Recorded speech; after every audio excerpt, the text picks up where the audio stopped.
बिस्मिल्लाहिर्रहमानिर्रहीम। आज हम एक्सरसाइज 1.1 में क्वेश्चन 4, 5, 6 और 7 सॉल्व करेंगे।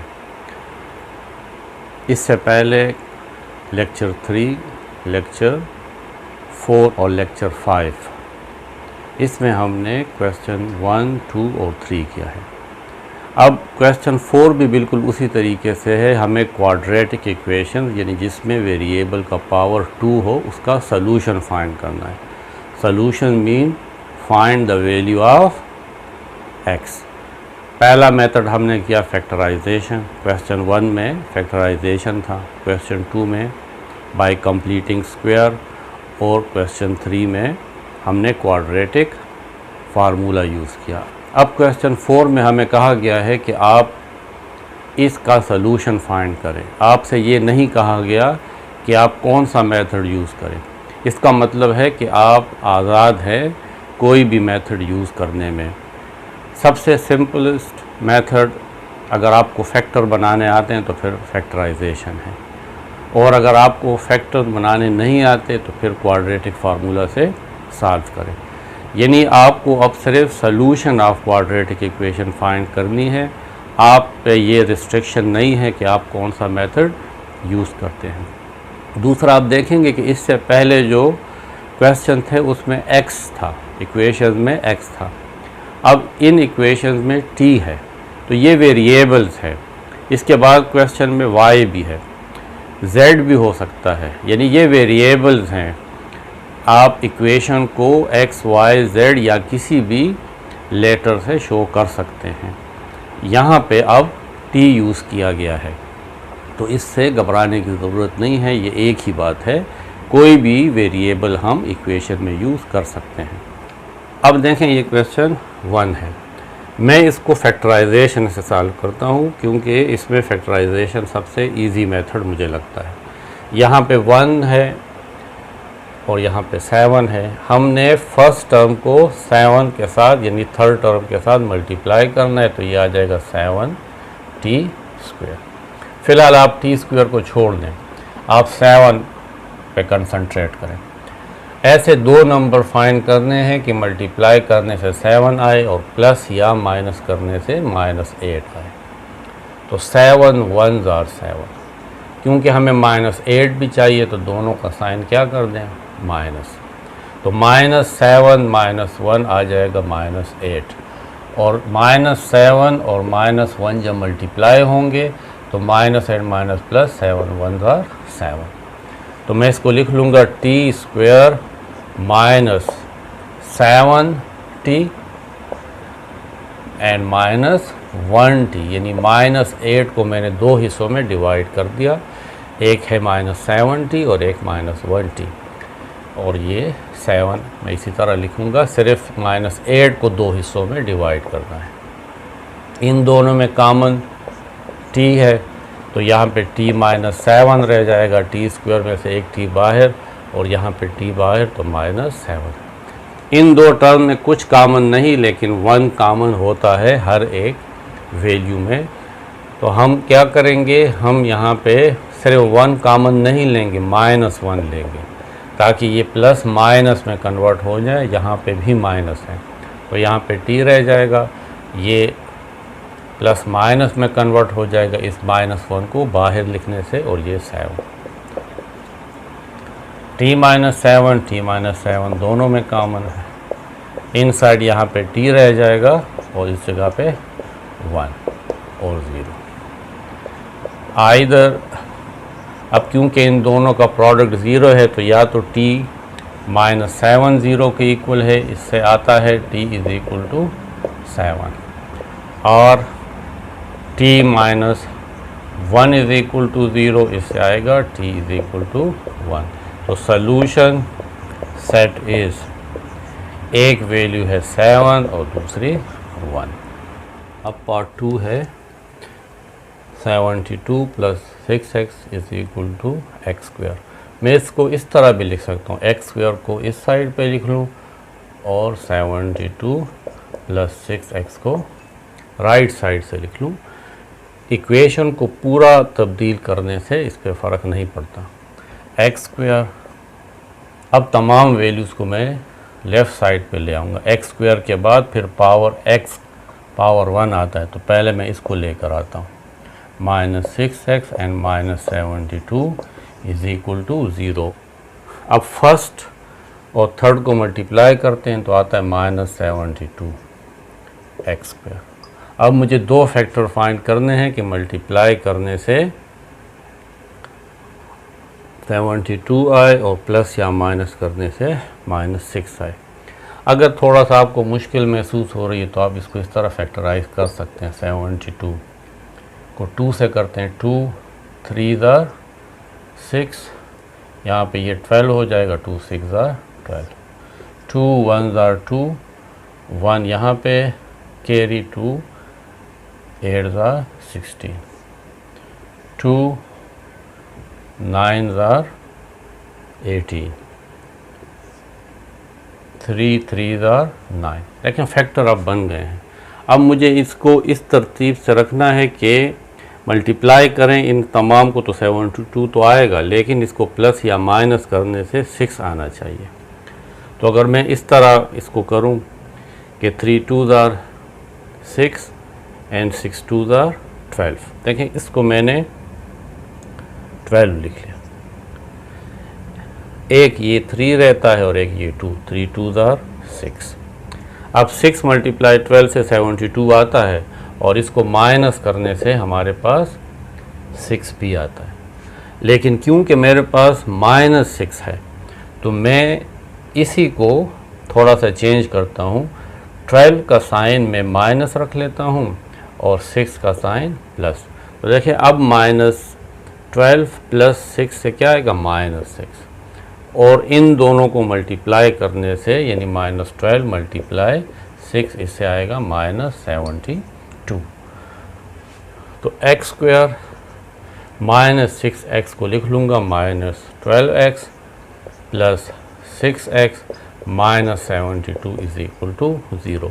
इन दोनों में x कॉमन इन साइड रह जाएगा, x -12, इसमें 6 कॉमन यहाँ पे रह जाएगा, x -72 को देखें 6 पे डिवाइड करें तो 6 1 6, एक यहाँ पे कैरी तो आ जाएगा 12, 6 2 12। देखिए इससे 12 आता है तो यहाँ पे 12 लिखेंगे, यानी 6 को 12 से मल्टीप्लाई करें तो 72 आता है।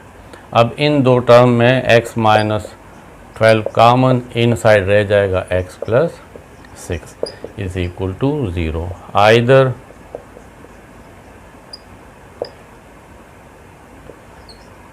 x -12 is equal to 0, this implies that x is equal to 12, or x plus 6 is equal to 0, this implies that x is equal to -6। तो solution set is एक वैल्यू 12 आ जाएगी और दूसरी -6। अब पार्ट 3 है।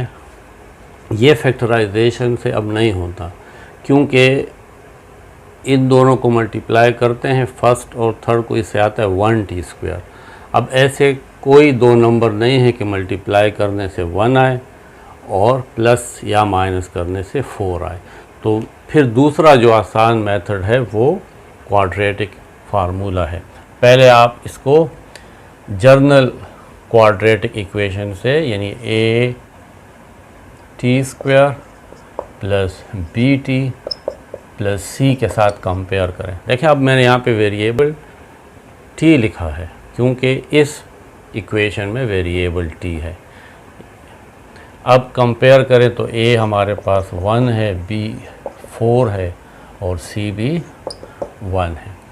यूजिंग क्वाड्रेटिक फार्मूला, यहाँ पे पहले मैं x लिखता था क्योंकि अब यहाँ पे t है, तो आप लिखोगे t is equal to -b plus -b² -4ac divided by 2a।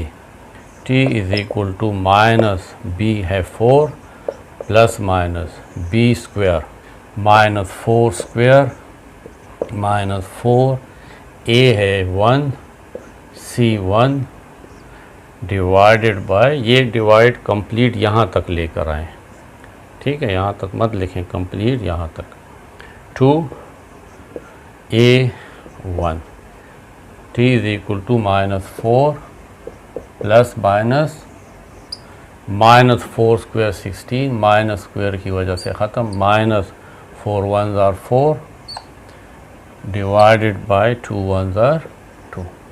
t is equal to -4 plus -16 -4 12 under the root divided by 2। t is equal to -4 plus -12 को हम लिख सकते हैं 4 × 3 under the root divided by 2। t is equal to -4 plus minus ये square root 4 के साथ अलग लिख लेंगे और 3 के साथ अलग divided by 2। t is equal to -4 plus -4 का square root 2 under the root 3 divided by 2। t is equal to इन दो फैक्टर्स में 2 कॉमन है तो यहाँ पे रह जाएगा 2 2s are 4 यानी 2 with negative sign plus minus यहाँ पे 2 बाहर तो रह जाएगा under the root 3 divided by 2। 2 and 2 cancel. t is equal to -2 plus minus under the root 3। तो सॉल्यूशन सेट इज t की दो वैल्यूज़ आ गई, एक है -2 प्लस अंडर द रूट 3 और दूसरा है -2 माइनस अंडर द रूट 3। अच्छा, आप इसको सॉल्यूशन सेट में इस तरह भी लिख सकते हैं कि -2 plus minus under the root 3। आसान करके आप इसको इस तरह भी लिख सकते हैं। पार्ट 4, पहले हम इसको स्टैंडर्ड फॉर्म में लिखेंगे। x को x के साथ मल्टीप्लाई करें x², x को 10 के साथ मल्टीप्लाई करें तो 10x इज़ इक्वल टू 10 × -10 -100। 10 को -x के साथ मल्टीप्लाई करेंगे तो -10x। इन तमाम वैल्यूज़ को एक साइड पे ले आए, x² प्लस 10x। पहले इस वैल्यू को ले आए x की वैल्यू को, ये इस साइड पे आएगी तो प्लस 10x और यहाँ पे ये आएगा तो plus 100 is equal to 0। x² 10x plus 10x 20x plus 100 is equal to 0। अब हमें ऐसे फैक्टर ढूंढने हैं कि मल्टीप्लाई करने से 100 आए, क्योंकि फर्स्ट और थर्ड को मल्टीप्लाई करेंगे तो 100 आए और बीच में क्या है 20 है। तो यही दो फैक्टर्स हैं, यानी 10x और 10x जिसको मैंने इकट्ठा करके लिखा था। मैं दोबारा इसको इस तरह लिख लूँगा 10x प्लस 10x। 10x और 10x ऐड होंगे तो 20x होगा और मल्टीप्लाई तो 100। इन दोनों में से x कॉमन, x प्लस 10। इन दोनों में से 10 कॉमन तो x प्लस 10 10s are 100। यहाँ पे भी x प्लस 10 दोनों में कॉमन, इन साइड रह जाएगा x plus 10 is equal to 0। अब x प्लस 10 और x प्लस 10 ये एक जैसी वैल्यू है तो आप इसको इस तरह भी लिख सकते हैं 10x whole square is equal to 0, taking square root on both side. तो x प्लस 10 स्क्वायर, इसका भी स्क्वायर रूट लेंगे और 0 का भी स्क्वायर रूट लेंगे, ये स्क्वायर और square root cancel. x plus 10 is equal to 0 या x इज़ इक्वल टू -10। तो सॉल्यूशन सेट इज़ -10। यहाँ पे आपको एक सॉल्यूशन सेट मिला है, असल में इसके दोनों रूट्स इक्वल हैं। यहाँ पे देखें x प्लस 10 और x प्लस 10, यानी x की वैल्यू 2 दफ़ा -10 आ रही है। तो क्वाड्रेटिक इक्वेशंस के सॉल्यूशन हमेशा 2 होंगे, लेकिन यहाँ पे एक इसलिए है कि दोनों सॉल्यूशन -10 है और सेट में हम 2 दफ़ा -10 नहीं लिखेंगे बल्कि एक दफ़ा लिखते हैं, क्योंकि आपने पढ़ा हुआ है कि सेट्स जब लिखते हैं तो उसमें रिपीटिशन नहीं होती, एक वैल्यू को आप एक ही दफ़ा लिखते हैं, इसलिए यहाँ पे इसका सॉल्यूशन एक वैल्यू आई है। क्वेश्चन 5 है कि द इक्वेशन, ये इक्वेशन गिवन है, हैज़ नो लीनियर टर्म, इसमें लीनियर टर्म नहीं है। तो इसमें ये जो a की वैल्यू है ये क्या होगा? लीनियर टर्म का क्या मतलब है? यानी जिसमें y की वैल्यू 1 ना हो, y पावर 1 ना हो, y स्क्वायर तो हो सकता है लेकिन y पावर 1 ना हो। तो किस तरह फाइंड करेंगे? पहले तो आप इसको मल्टीप्लाई करें दोनों को। तो मल्टीप्लाई करने का तरीका यह है कि इस y को भी इस y प्लस a के साथ मल्टीप्लाई करें और इस प्लस 13 को भी y प्लस a के साथ मल्टीप्लाई करें। y and y square plus a को y से मल्टीप्लाई करेंगे तो ay प्लस 13 को y के साथ मल्टीप्लाई करेंगे 13y और प्लस 13 को a के साथ मल्टीप्लाई करेंगे 13a। y square a plus 13 और इसमें y कॉमन ले लेंगे प्लस 13a। अब आप क्वेश्चन की तरफ आ जाए। इस इक्वेशन में कहा जा रहा है कि लीनियर टर्म नहीं है तो a की वैल्यू क्या होगी? इस इक्वेशन में लीनियर टर्म ज़ीरो है, यानी ये a प्लस 13 ये ज़ीरो के इक्वल है। ये टर्म इसमें इस इक्वेशन में नहीं है तो a की वैल्यू क्या होगी? तो a प्लस 13 को आप किसके इक्वल लेंगे? ज़ीरो के। ये कंडीशन हमें गिवन है। तो a किसके इक्वल होगा? 13 उस साइड पे ले जाएं तो माइनस 13।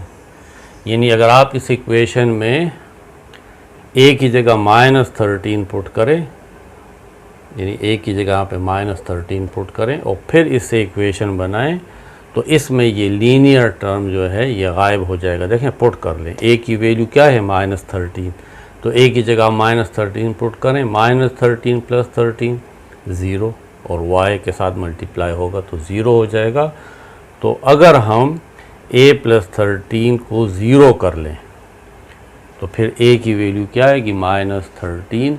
इस इक्वेशन में माइनस 13 आप कहीं पे भी पुट कर लें, यहाँ पे a की जगह माइनस 13 पुट कर लें तो इसमें ये जो लीनियर टर्म है ये नहीं रहेगा। अब क्वेश्चन 6 में है, ये आपको एक इक्वेशन गिवन है। इस इक्वेशन में x की एक वैल्यू ऑलरेडी फाइंड की हुई है, जिस तरह भी हमने फाइंड की है फैक्टराइजेशन मेथड से या क्वाड्रेटिक से। एक वैल्यू क्या है? वो 1 है, यानी x की एक वैल्यू 1 है। दूसरी वैल्यू क्या होगी?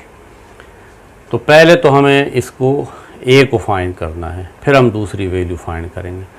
ये याद रखें कि ये जो x इज़ इक्वल टू 1 है ये इस इक्वेशन का सलूशन है। यानी इक्वेशन का सलूशन का मतलब ये है कि अगर हम यहाँ पे x की जगह 1 पुट करें तो लेफ़्ट हैंड साइड और राइट हैंड साइड इक्वल आएगा।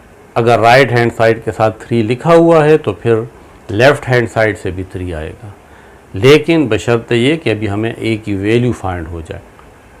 हम क्या करेंगे? x इज़ इक्वल टू 1 इस इक्वेशन में पुट करते हैं। Put x is equal to 1 in above equation. तो ये आ जाएगा a, x की वैल्यू देखिए 1 होल स्क्वायर प्लस इसको आप इक्वेशन 1 कह लें, ये आ जाएगा 5 into 1 is equal to 3। 1 square 1 तो यहाँ पे a रह जाएगा plus 5 1 are 5 is equal to 3। a is equal to 5 उस तरफ ले जाएं तो 3 minus 5 a is equal to minus 2। a हमें पता लग गया है कि वो माइनस 2 है। पुट इन इक्वेशन 1, यहाँ पे आ जाएगा minus 2x square plus 5x is equal to 3 या minus 2x square plus 5x, इसको भी साइड पे लें तो माइनस 3 इज़ इक्वल टू 0। शुरू में ये माइनस हम हटाते हैं, इक्वेशन में माइनस शुरू में नहीं लिखते हम।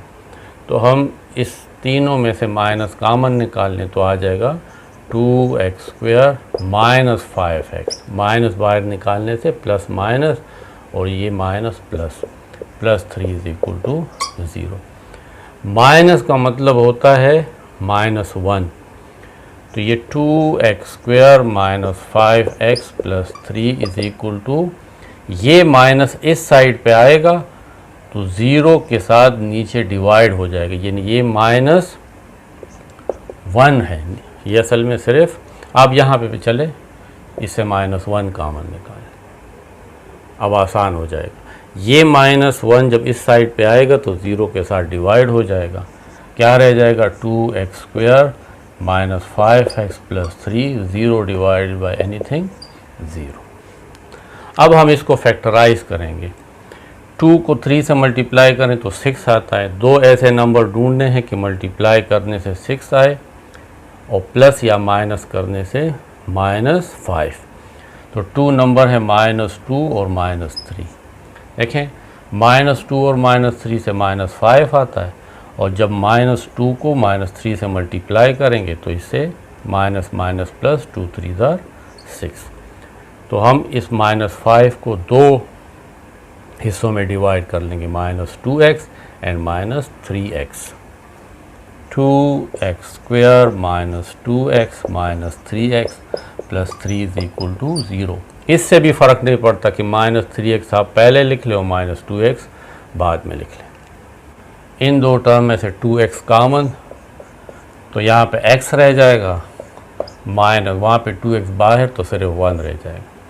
यहाँ पे -3 कॉमन, तो इनसाइड x रह जाएगा, माइनस बाहर निकालने से ये प्लस माइनस हो जाएगा और 3 बाहर तो यहाँ पे 1 और = 0।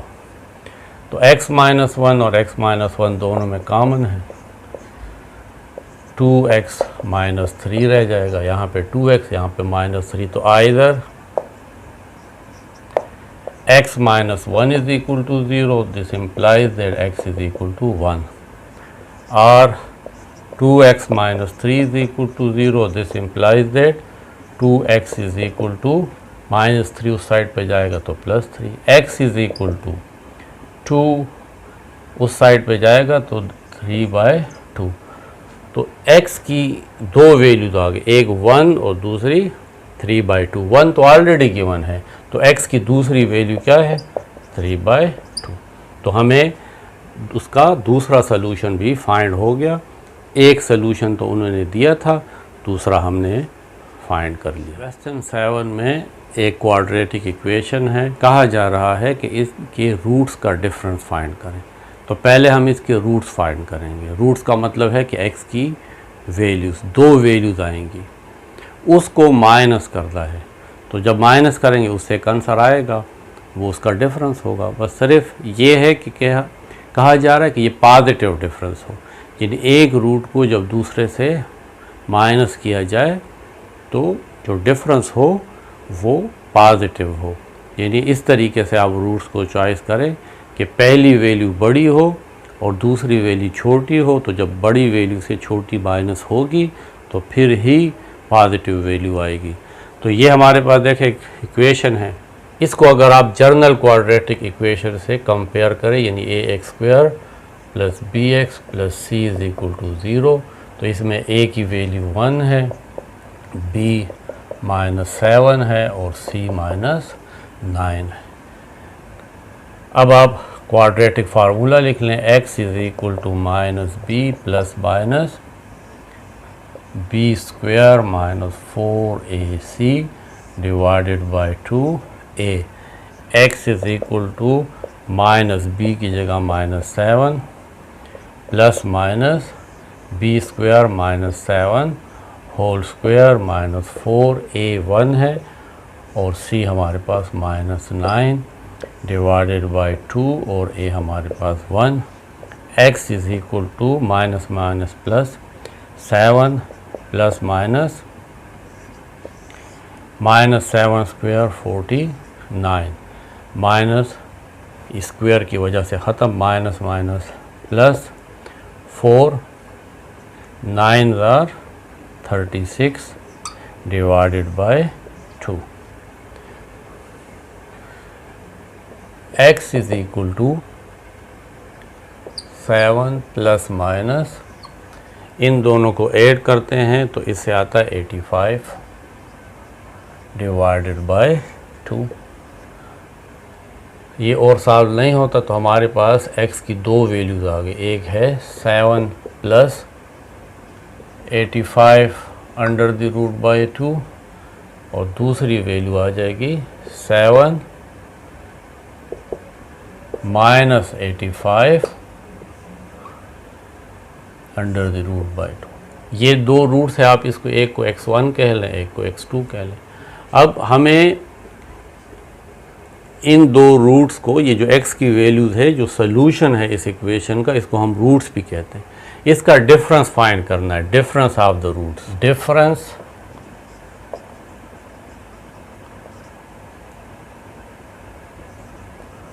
ऑफ द रूट्स, और ये पॉजिटिव डिफरेंस होना चाहिए। तो देखें ये वाली वैल्यू बड़ी है क्योंकि इसके साथ प्लस है और ये छोटी है, तो आप x1 में से x2 को माइनस कर दें। x1 है 7 plus under the root 85 divided by 2 minus 7 minus under the root 85 divided by 2। इसका एलसीएम आएगा 2,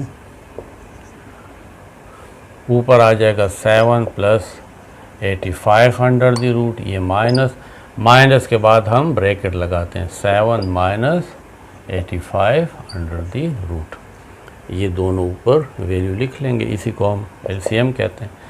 7 plus 85 under the root minus 7, अब ये माइनस इन दोनों वैल्यूज़ के साथ मल्टीप्लाई होगा, minus and minus plus 85 under the root divided by 2। 7 minus 7 cancel, 85 under the root और 85 under the root, 285 under the root. Square root वाले जब वैल्यूज़ ऐड होती हैं तो इसके सिर्फ कोफिशिएंट ऐड होते हैं, यहाँ पे भी 1 है और यहाँ पे भी 1 है, तो 1 एंड 1 285 अंडर द रूट, और नीचे भी 2 है, तो ये 2 और 2 कैंसिल, तो क्या रिज़ल्ट आ जाएगा 85 अंडर द रूट।